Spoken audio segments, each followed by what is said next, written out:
असल विच खालसा कौन है। खालसे दा असल विच जीवन है कि खालसे दा सीधा संबंध एक अकाल पुरख वाहिगुरू दे नाल है, उहदे विचकार दूजा तीजा कोई भी नहीं। जदों आपां सतगुरु गुरु ग्रंथ साहिब जी दी पावन बाणी दे विचों पढ़दे हां बचन, ते मेरे पातशाह जी ने पावन बाणी विच ये शब्द कहे, कहंदे अमृत पीया सतगुर दिया। हे भाई असी अमृत पीता है जो साडे गुरु ने अमृत दिता है। ते अमृत पीण तो बाद जीवन की बनिया। हुण ध्यान दे के गल नूं समझना, खालसा कौन है। मेरे पातशाह जी कहंदे अमृत पीया सतगुर दिया, अवर ना जाना दूआ तीया। आ दूजे तीजे वाली गल ही खत्म हो गई। कहते हुण सीधा संबंध अकाल पुरख वाहिगुरू दे नाल है, जिहड़ा खालसा है, जिन्हें अमृत पीता है गुरु दे कोलों लैके, उहदे विचकार अते गुरु दे विचकार, उहदे विचकार अते रब दे विचकार कोई दूजा तीजा होर नहीं। असल विच उहनूं ही खालसा कहंदे ने। इसे करके जदों आपां सतगुरु जी की पावन बाणी दे विच जिहड़ियां रूहां खालसे बन चुकियां ने, जिन्हां ने खालसे वाले गुण अपने जीवन में धारण करके अकाल पुरख दे नाल सांझ बनाई, उन्हां दी विचारधारा नूं तुसीं पढ़ के वेखो। भगत कबीर साहब जी ने इत्थे शब्द कहे, कहंदे परिओ काल सभै जग ऊपर, माहे लिखे भ्रम ज्ञानी। जिहड़े अपने आप दे विच बड़े ज्ञानी समझते सन, कहते पर काल ने सारियां दे उपर ही प्रभाव पाया। समय ने उन्हां दे सारे ज्ञान नूं चकनाचूर करके रख दिता। समय ने, काल ने उन्हां दे जीवन दे विच बड़ियां तब्दीलियां पैदा कर दित्तियां। पर भगत कबीर साहब महाराज जी कहते जिन्हां ने प्रेमा भगती कीती है ना, वो खालसे बन गए ने। इत्थे खालसे का अर्थ है वो किसी दे गुलाम नहीं बने, वो अपने मालक परमेश्वर के चरनां नाल जुड़ गए। कहो कबीर जन भये खालसे प्रेम भगत, जिह जानी जिन्हां ने प्रेमा भगती नूं जान लिया। भगत कबीर साहब जी कहंदे वो खालसे बन गए, वो सेवक खालसे का रूप। ते जदों आपां सतगुरु जी की पावन बाणी नूं पढ़दे हां, खालसे का संबंध किहदे नाल? अकाल पुरख वाहिगुरू दे नाल। बैसाख का महीना तुसीं अपने जीवन विच विचार सवेरे सरवण कीती। उस बैसाख के महीने दे विच इक्को शब्द विच दो तरह का जीवन है। पहला जिक्र किया गया जिन्हां दा संबंध अकाल पुरख दे नालों टुटिया है, उन्हां दा जीवन की है। पातशाह जी कहते बैसाख धीरन क्यों वांडियां, जिन्ना प्रेम विशो हर साजन पुरख विसार कै लगी। माया धो पुत्र कलतर ना संग तना, हर अविनाशी ओ पलच पलच सगली मोह झूठै। धंधा मोह दई विसार बिगुचना, प्रभ बिन अवर ना कोए। प्रीतम चरनी जो लगा तिन के निर्मल सोए। हुण आखिया इत्थे कहंदे जिन्हां दे जीवन विच प्रेम विशोह है, जिन्हां दे जीवन विच प्रेमा भगती दी रब दे चरनां नाल प्रेम दी सांझ घट है, उन्हां दे जीवन नूं विसाख विच भी टिका नहीं मिलदा, शांति नहीं मिलदी, आनंद नहीं मिलदा।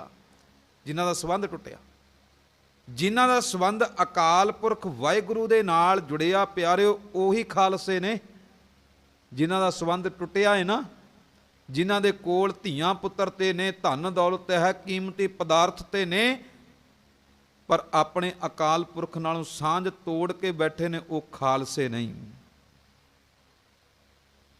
हुण पातशाह जी कहंदे जदों पता लग्या भी असली शोभा, असली इज्जत, असली वडियाई, असली रिस्पैक्ट प्रीतम दे चरनां नाल जुड़ के ही मिलदी है। प्रीतम चरनी जो लगे तिन की निर्मल सोए। फिर अंदरों अरदास निकली खालसे बन लई। फिर उस मनुख ने अरदास की, मेरे मालक जी कृपा कर, नानक की प्रभ बेनती, प्रभ मिलो प्राप्त होए। बैसाख सुहावा ਤਾਂ ਲੱਗੈ ਜਾਂ ਸੰਤ ਭੇਟੈ ਹਰ ਸੋਏ। ਇਹ ਵਿਸਾਖ ਦਾ ਮਹੀਨਾ ਤਾਂ ਜੀਵਨ ਲਈ ਚੰਗਾ ਹੋਵੇਗਾ ਜੇ ਤੇਰਾ ਸੰਬੰਧ ਅਕਾਲ ਪੁਰਖ ਵਾਹਿਗੁਰੂ ਨਾਲ ਬਣੇਗਾ। ਵਿਸਾਖ ਦੇ ਮਹੀਨੇ ਦੇ ਵਿੱਚ ਖਾਲਸੇ ਤਾਂ ਜੇ ਅਕਾਲ ਪੁਰਖ ਦੇ ਨਾਲ ਜੁੜਾਂਗੇ, ਤੇ ਜਿਹੜੇ ਖਾਲਸੇ ਬਣੇ ਨੇ ਉਹਨਾਂ ਦੀ ਵਿਚਾਰਧਾਰਾ ਗੁਰੂ ਗ੍ਰੰਥ ਸਾਹਿਬ ਜੀ ਦੇ ਵਿੱਚੋਂ ਪੜ੍ਹ ਕੇ ਵੇਖੋ। ਧੰਨ ਭਗਤ ਰਵਿਦਾਸ ਮਹਾਰਾਜ ਖਾਲਸੇ ਦਾ ਰੂਪ ਬਣ ਗਏ।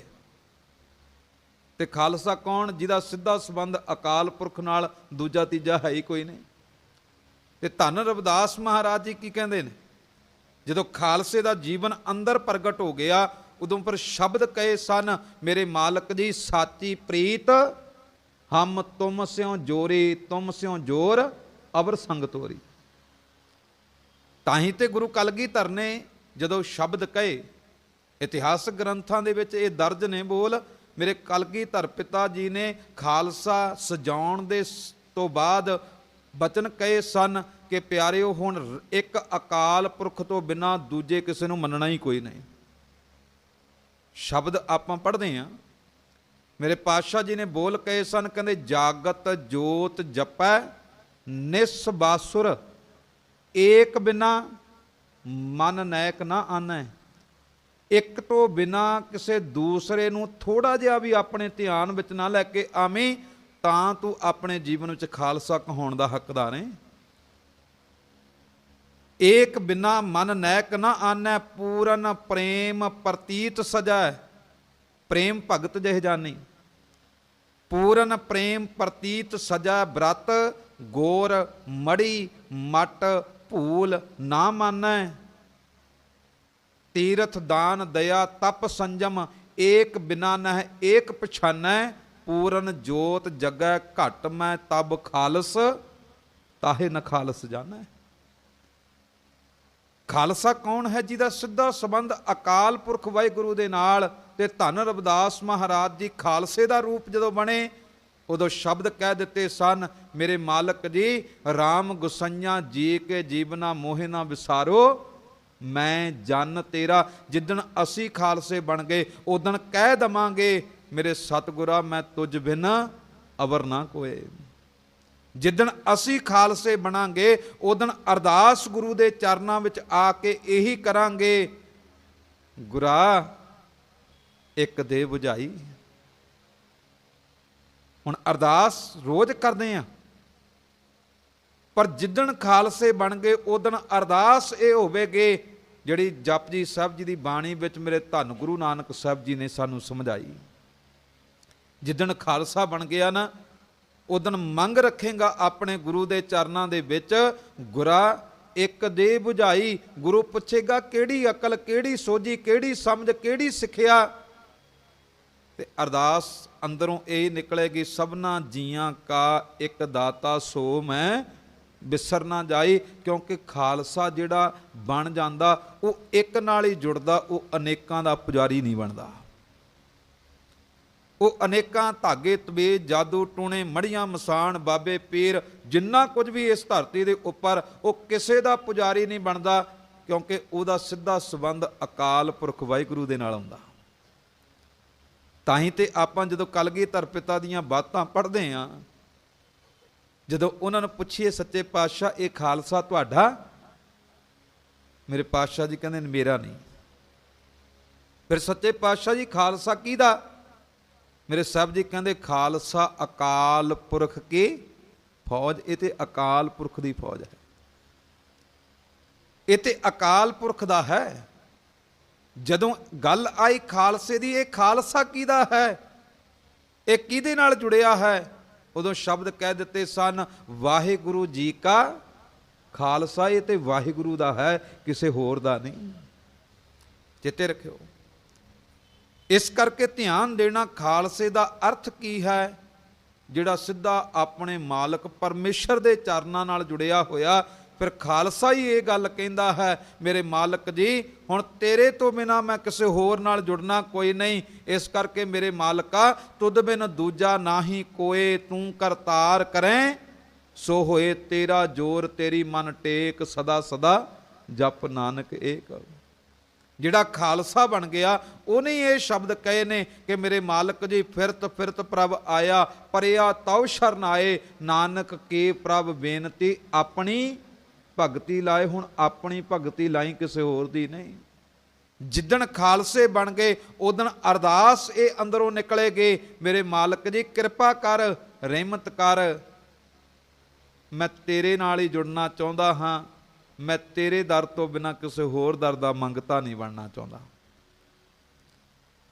ਬਾਬਾ ਫਰੀਦ ਜੀ ਨੇ ਜਿਹੜੇ ਬੋਲ ਕਹੇ ਨਾ ਕਿ ਮੇਰੇ ਮਾਲਕ ਜੀ ਬਾਰ ਪਰਾਇਆ ਬੈਸਣਾ, ਸਾਈਂ ਮੁਝੇ ਨਾ ਦੇ। ਮੇਰੇ ਮਾਲਕਾ ਮੈਨੂੰ ਇਹੋ ਜਿਹਾ ਜੀਵਨ ਨਾ ਦਈ ਕਿ ਤੇਰੇ ਦਰ ਨੂੰ ਛੱਡ ਕੇ ਪਰਾਏ ਦੇ ਦਰਵਾਜ਼ੇ ਉੱਪਰ ਜਾ ਕੇ ਬੈਠਾਂ, ਕਿਉਂਕਿ ਜਿੱਦਣ ਤੇਰੇ ਦਰ ਨੂੰ ਛੱਡ ਕੇ ਪਰਾਏ ਦੇ ਦਰਵਾਜ਼ੇ ਉੱਪਰ ਜਾ ਕੇ ਬੈਠ ਗਿਆ, ਮੇਰੇ ਮਾਲਕਾ ਮੈਂ ਖਾਲਸਾ ਨਹੀਂ ਰਹਿਣਾ, ਤੇ ਜੇ ਮੈਂ ਖਾਲਸਾ ਨਾ ਰਿਹਾ ਫਿਰ ਤੇਰਾ ਪਿਆਰ ਨਸੀਬ ਨਹੀਂ ਹੋਣਾ। ਇਸ ਕਰਕੇ ਸ਼ਬਦ ਕਹੇ ਸੀ, ਬਾਰ ਪਰਾਇਆ ਬੈਸਣਾ, ਸਾਈਂ ਮੁਝੇ ਨਾ ਦੇ। ਜੇ ਤੂੰ ਐਵੇਂ ਰੱਖ ਸੀ ਜੀਓ ਸਰੀਰੋਂ ਲੈ, ਉਦਣ ਮੈਨੂੰ ਮੌਤ ਚਾਹੀਦੀ ਹੈ ਜਿੱਦਣ ਤੇਰੇ ਨਾਲੋਂ ਸਾਂਝ ਤੋੜ ਕੇ ਕਿਸੇ ਹੋਰ ਨਾਲ ਜੁੜਨ ਦੀ ਭਾਵਨਾ ਪੈਦਾ ਹੋਵੇ। ਹੁਣ ਯਤਨ ਕਰਿਓ, ਕੱਲੇ ਪੰਜ ਕਕਾਰਾਂ ਦਾ ਨਾਮ ਖਾਲਸਾ ਨਹੀਂ, ਪੰਜ ਕਕਾਰਾਂ ਦਾ ਨਾਮ ਖਾਲਸਾ ਨਹੀਂ। ਤਾਂ ਹੀ ਸ਼ਬਦ ਕਹੇ ਸੀ, ਤਾਂ ਹੀ ਸਾਖੀ ਹੈ ਇਤਿਹਾਸ ਦੀ, ਖੋਤੇ ਤੇ ਸ਼ੇਰ ਦੀ ਖੱਲ ਪਾ ਕੇ ਕਿਉਂ ਛੱਡਿਆ ਜੀ? ਉਹਦਾ ਕਾਰਨ ਸੀ ਕਿ ਕਿਤੇ ਮੇਰਾ ਜਿਹੜਾ ਖਾਲਸਾ ਹੈ ਉਹ ਆਪਣੀ ਖਾਲਸ ਪਦਵੀ ਨੂੰ ਕੇਵਲ ਕਕਾਰਾਂ ਤੱਕ ਹੀ ਨਾ ਸੀਮਤ ਕਰ ਦਵੇ, ਵਿਚਾਰਾਂ ਤੋਂ ਮੁਨਕਰੀ ਹੋ ਜਾਵੇ। ਕਿਤੇ ਇਹ ਖਾਲਸਾ ਕੱਲਾ ਬਾਣੇ ਤੱਕ ਸੀਮਤ ਹੀ ਨਾ ਰਹਿ ਜਾਵੇ, ਬਾਣੀ ਨਾਲ ਵੀ ਸਾਂਝ ਤੋੜ ਲਵੇ। ਅੱਜ ਹਾਲਾਤ ਸਭ ਤੋਂ ਭਿਆਨਕ ਇਹ ਨੇ, ਕਕਾਰ ਤੇ ਪਾਏ ਨੇ, ਖਾਲਸੇ ਦਾ ਭੇਖ ਤੇ ਹੈ, ਖਾਲਸੇ ਦਾ ਮੇਕਅਪ ਤੇ ਹੈ, ਪਰ ਆਪਣੇ ਅੰਦਰ ਗੁਰੂ ਦਾ ਉਪਦੇਸ਼, ਗੁਰੂ ਦੀ ਬਾਣੀ ਹੈ ਕੋਈ ਨਹੀਂ।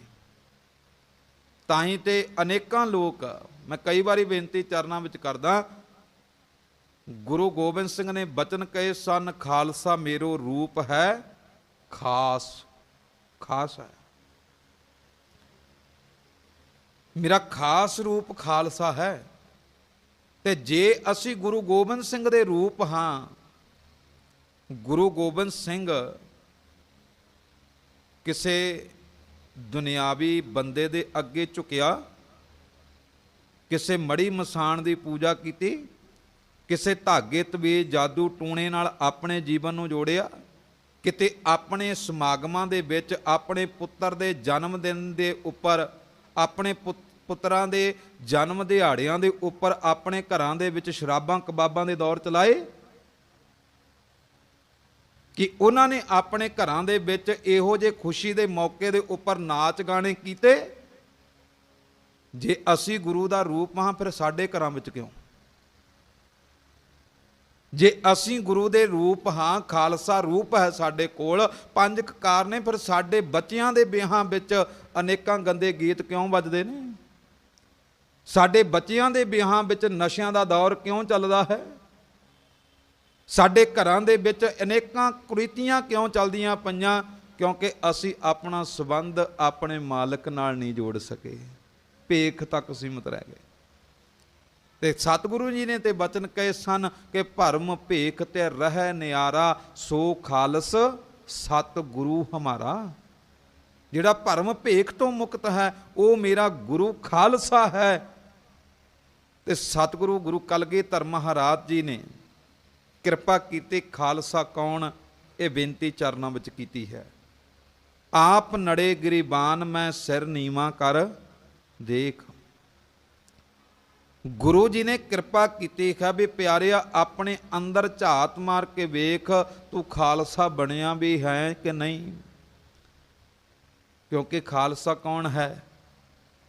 ਜਿਹੜਾ ਵਿਕਾਰਾਂ ਭਰਮਾਂ ਕਰਮ ਕਾਂਡਾਂ ਤੋਂ, ਧਾਗੇ ਤਬੀਜ਼ ਜਾਦੂ ਟੂਣਿਆਂ ਤੋਂ, ਹੋਰ ਅਨੇਕਾਂ ਥਾਵਾਂ ਤੋਂ ਸੰਬੰਧ ਤੋੜ ਕੇ ਇੱਕ ਅਕਾਲ ਪੁਰਖ ਨਾਲ ਜੁੜ ਕੇ ਇਹ ਗੱਲ ਕਹਿੰਦਾ ਹੈ ਕਿ ਏਕੋ ਹੈ ਭਾਈ, ਏਕੋ ਹੈ ਸਾਹਿਬ ਮੇਰਾ, ਏਕੋ ਹੈ। ਜਿਹੜਾ ਇਹ ਗੱਲ ਕਹਿੰਦਾ ਹੈ ਕਿ ਰਾਖਾ ਏਕ ਹਮਾਰਾ ਸੁਆਮੀ ਸਗਲ ਘਟਾਂ ਕਾ ਅੰਤਰਜਾਮੀ, ਉਹੀ ਅਸਲ ਵਿੱਚ ਖਾਲਸਾ ਹੈ। ਜਿਨ੍ਹਾਂ ਨੇ ਸਿੱਧਾ ਸੰਬੰਧ ਆਪਣੇ ਅਕਾਲ ਪੁਰਖ ਨਾਲ ਜੋੜ ਲਿਆ, ਉਹ ਖਾਲਸੇ ਨੇ।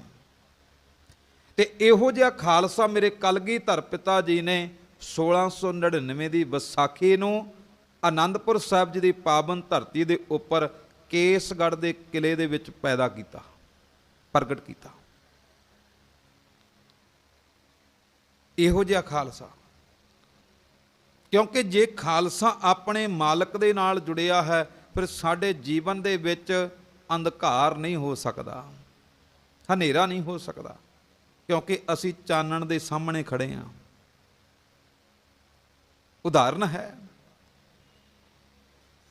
ਇਸ ਦੇਸ਼ ਦੇ ਅੰਦਰ ਬਹੁਤੀਆਂ ਮਾਵਾਂ ਪਹਿਲੇ ਸਮਿਆਂ ਵਿੱਚ, ਅੱਜ ਵੀ ਕਈ ਪਿੰਡਾਂ ਦੇ ਵਿੱਚ ਆਪਣੇ ਬੱਚਿਆਂ ਨੂੰ ਇੱਕ ਗੱਲ ਕਹਿੰਦੀਆਂ ਨੇ ਰਾਤ ਦੇ ਹਨੇਰੇ ਦੇ ਵਿੱਚ ਵੀ ਪੁੱਤ ਉਹ ਦੇਖ ਚੰਦਰ ਮਾਮਾ, ਚੰਦ ਨੂੰ ਮਾਮਾ ਕਹਿ ਦਿੱਤਾ।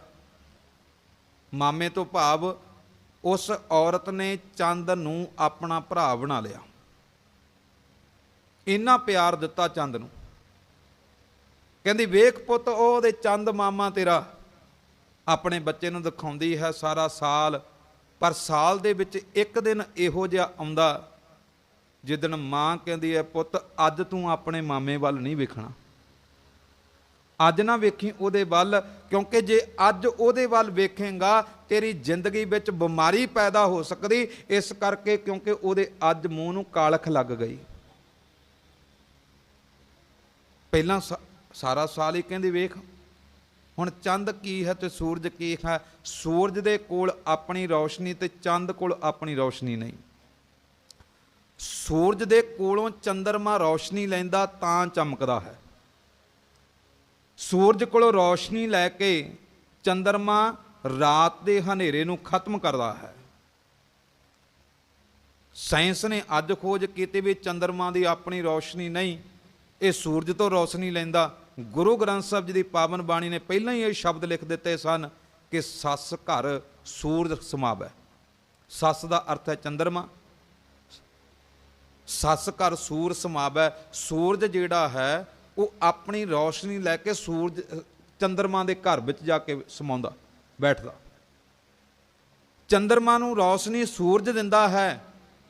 ਜਦੋਂ ਚੰਦਰਮਾ ਦੇ ਆਪਣਾ ਸੰਬੰਧ ਜਿਹੜਾ ਸਿੱਧਾ ਸੂਰਜ ਨਾਲ ਜੁੜਿਆ, ਉਹ ਦੁਨੀਆ ਦਾ ਹਨੇਰਾ ਦੂਰ ਕਰਨ ਦੀ ਤਾਕਤ ਰੱਖਦਾ। ਪਰ ਇੱਕ ਦਿਨ ਇਹੋ ਜਿਹਾ ਆਉਂਦਾ ਉਸ ਚੰਦਰਮਾ ਅਤੇ ਸੂਰਜ ਦੇ ਵਿਚਕਾਰ, ਜਿੱਦਣ ਧਰਤੀ ਆ ਜਾਂਦੀ ਉਦਣ ਚੰਦਰ ਗ੍ਰਹਿਣ ਲੱਗਦਾ ਹੈ,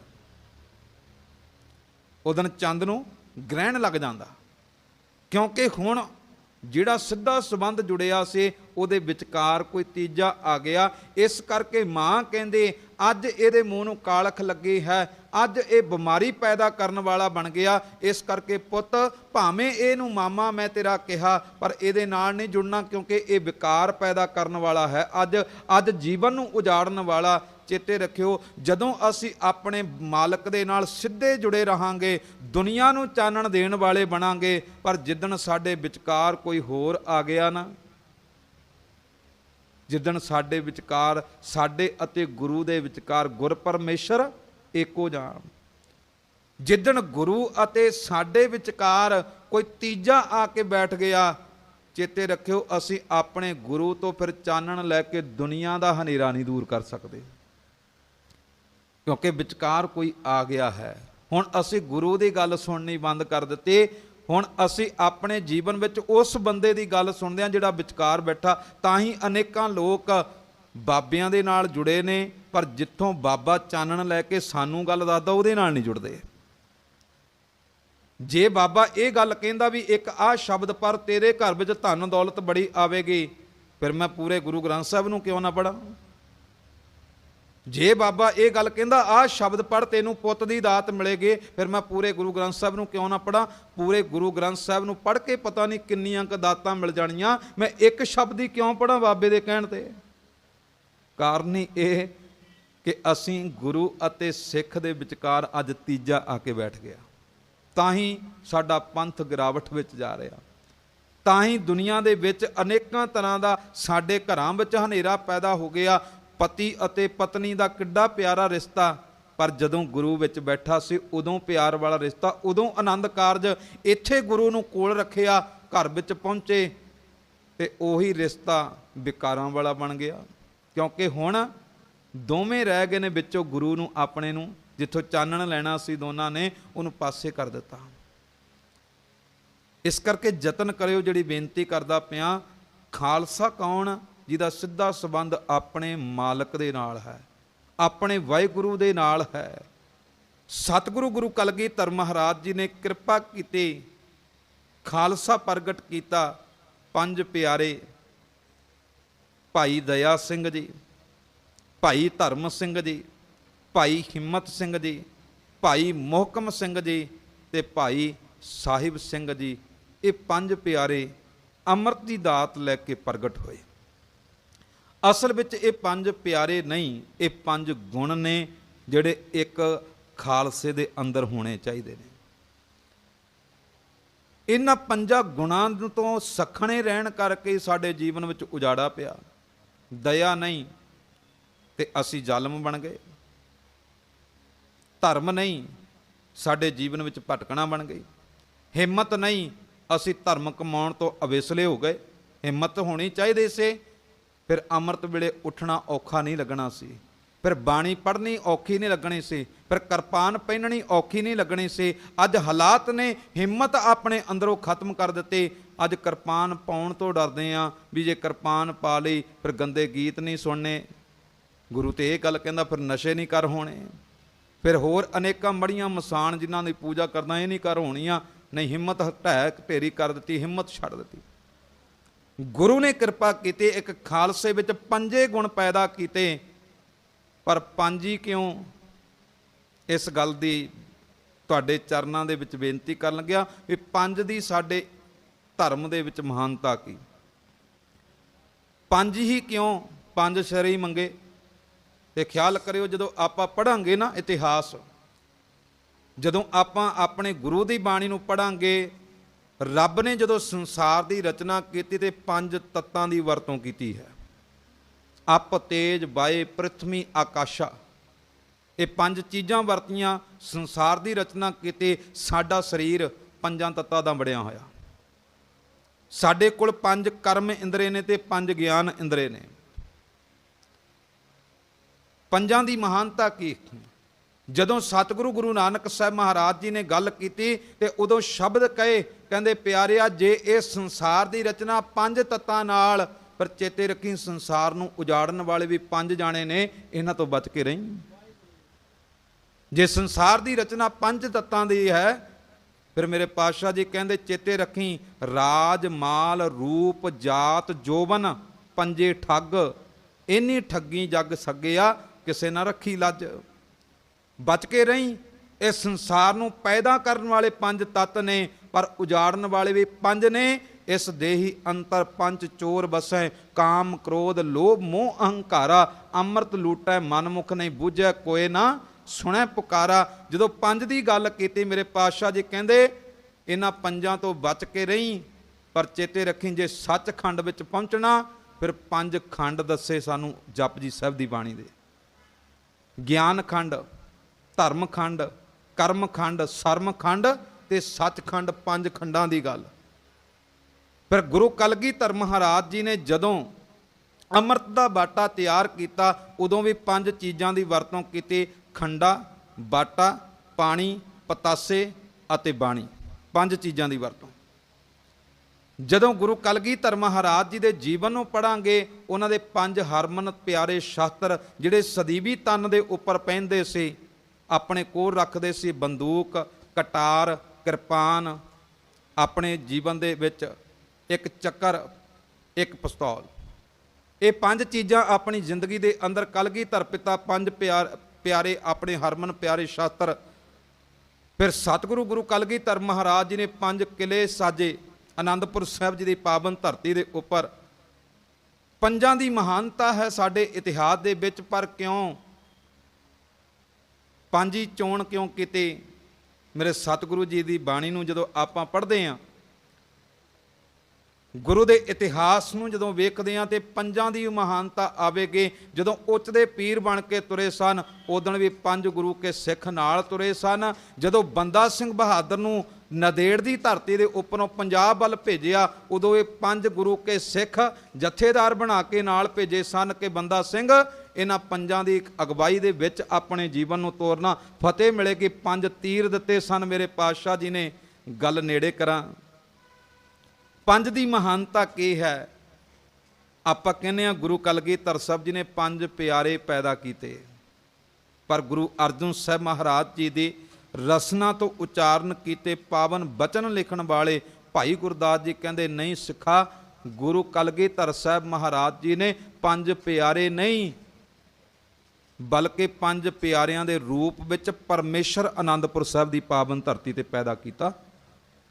ਉਹ 5 ਪਿਆਰੇ ਨਹੀਂ ਪੈਦਾ ਕੀਤੇ। ਗੁਰੂ ਕਿਹਾ ਸਿੱਖਾ ਵੇਖ, ਇੱਕ ਸਿੱਖ ਦੋਏ ਸਾਧ ਸੰਗ ਪੰਜੀ ਪਰਮੇਸ਼ਰ। ਗੁਰੂ ਕਲਗੀਧਰ ਮਹਾਰਾਜ ਜੀ ਨੇ 5 ਦੇ ਰੂਪ ਵਿੱਚ ਪਰਮੇਸ਼ਰ ਪ੍ਰਗਟ ਕਰ ਦਿੱਤਾ ਆਨੰਦਪੁਰ ਦੀ ਧਰਤੀ ਤੇ, ਕਿਉਂਕਿ ਗੁਰੂ ਕਲਗੀਧਰ ਮਹਾਰਾਜ ਪਰਮੇਸ਼ਰ ਤੋਂ ਬਿਨਾਂ ਕਿਸੇ ਦੂਜੇ ਅੱਗੇ ਸਿਰ ਝੁਕਾਉਂਦੇ ਹੀ ਕਦੇ ਨਹੀਂ। ਪਰਮੇਸ਼ਰ ਦੇ ਅੱਗੇ ਸਿਰ ਝੁਕਾਇਆ। ਅਖੀਰਲਾ ਬੋਲ ਕਹਿ ਕੇ ਫਤਿਹ ਦੀ ਸਾਂਝ ਪਾਉਣ ਲੱਗੇ ਆ। ਇੱਕ ਕਵੀ ਨੇ ਬੜੇ ਪਿਆਰੇ ਬੋਲ ਕਹਿ ਦਿੱਤੇ, ਕਹਿੰਦੇ ਦਇਆ ਸਿੰਘ ਦੇ ਰੂਪ ਵਿੱਚ ਦਇਆ ਆਈ, ਪੱਥਰ ਦਿਲਾਂ ਨੂੰ ਵੀ ਦਇਆਵਾਨ ਕਰ ਗਈ। ਉਹ ਧਰਮ ਸਿੰਘ ਤੇ ਧਰਮ ਦੀ ਆਤਮਾ ਹੈ, ਕਾਇਮ ਡੋਲਦੇ ਧਰਮ ਇਮਾਨ ਕਰ ਗਏ। ਹਿੰਮਤ ਆਪ ਆਈ ਹਿੰਮਤ ਸਿੰਘ ਬਣ ਕੇ, ਸੋਨ ਚਿੜੀ ਨੂੰ ਬਾਜ ਸਮਾਨ ਕਰ ਗਈ। ਮੁਹਕਮ ਸਿੰਘ ਆਇਆ ਆਈ ਹੁਕਮਰਾਨੀ, ਹੁਕਮ ਲੈਣ ਵਾਲੇ ਹੁਕਮਰਾਨ ਕਰ ਗਏ। ਸਾਹਿਬ ਸਿੰਘ ਜਾਂ ਚੌਹਾਂ ਦੇ ਨਾਲ ਮਿਲਿਆ, ਸਾਹਿਬ ਸਿੰਘ ਜਾਂ ਚੌਹਾਂ ਦੇ ਨਾਲ ਮਿਲਿਆ। ਬਾਸਾ 5 ਦੇ ਵਿੱਚ ਭਗਵਾਨ ਕੀਤਾ, ਤਾਈਓ ਹੱਥ ਜੋੜ ਕੇ ਇਹਨਾਂ 5 ਅੱਗੇ ਕਲਗੀਧਰ ਨੇ ਸੀ ਅੰਮ੍ਰਿਤਪਾਨ ਕੀਤਾ। ਕਹਿੰਦੇ ਇਹ ਪਰਮੇਸ਼ਰ ਦਾ ਰੂਪ ਨੇ 5 ਪਿਆਰੇ। ਗੁਰੂ ਕਲਗੀਧਰ ਮਹਾਰਾਜ ਜੀ ਨੇ ਪਰਮੇਸ਼ਰ ਦੇ ਅੱਗੇ ਹੱਥ ਜੋੜ ਕੇ ਆਪਣੀ ਬੇਨਤੀ ਕੀਤੀ, ਸੱਚੇ ਪਾਤਸ਼ਾਹ ਜੀ ਹੁਣ ਮੈਨੂੰ ਵੀ ਅੰਮ੍ਰਿਤ ਦੀ ਦਾਤ ਦਿਓ। ਆਨੰਦਪੁਰ ਸਾਹਿਬ ਜੀ ਦੀ ਪਾਵਨ ਧਰਤੀ ਤੇ ਵਿਸਾਖੀ ਵਾਲੇ ਦਿਨ 1699 ਦੀ ਵਿਸਾਖੀ ਨੂੰ 5 ਪਿਆਰੇ ਨਹੀਂ ਪਰਮੇਸ਼ਰ ਪ੍ਰਗਟ ਹੋਇਆ। ਉਹ ਪਰਮੇਸ਼ਰ ਹੀ ਨਹੀਂ ਕਹਿਣਾ ਪਵੇਗਾ, ਉਦਣ ਹੀ ਗੁਰੂ ਗੋਬਿੰਦ ਸਿੰਘ ਦਾ ਜਨਮ ਦਿਨ ਹੋਇਆ। ਉਦਣ ਹੀ ਜਨਮ ਦਿਨ ਹੋਇਆ ਗੁਰੂ ਗੋਬਿੰਦ ਸਿੰਘ ਦਾ, ਕਿਉਂਕਿ ਪਹਿਲਾ ਸਮਾਂ ਜਿਹੜਾ ਹੈ ਉਹ ਗੋਬਿੰਦ ਰਾਏ ਦੇ ਰੂਪ ਵਿੱਚ ਵਿਚਰਦੇ ਨੇ, ਪਰ ਜਿੱਦਣ ਗੁਰੂ ਗੋਬਿੰਦ ਸਿੰਘ ਦਾ ਰੂਪ ਬਣੇ ਨੇ ਉਦਣ 5 ਪਿਆਰਿਆਂ ਤੋਂ ਅੰਮ੍ਰਿਤ ਦੀ ਦਾਤ ਲੈ ਕੇ ਗੁਰੂ ਗੋਬਿੰਦ ਸਿੰਘ ਜੀ ਪ੍ਰਗਟ ਹੋਏ।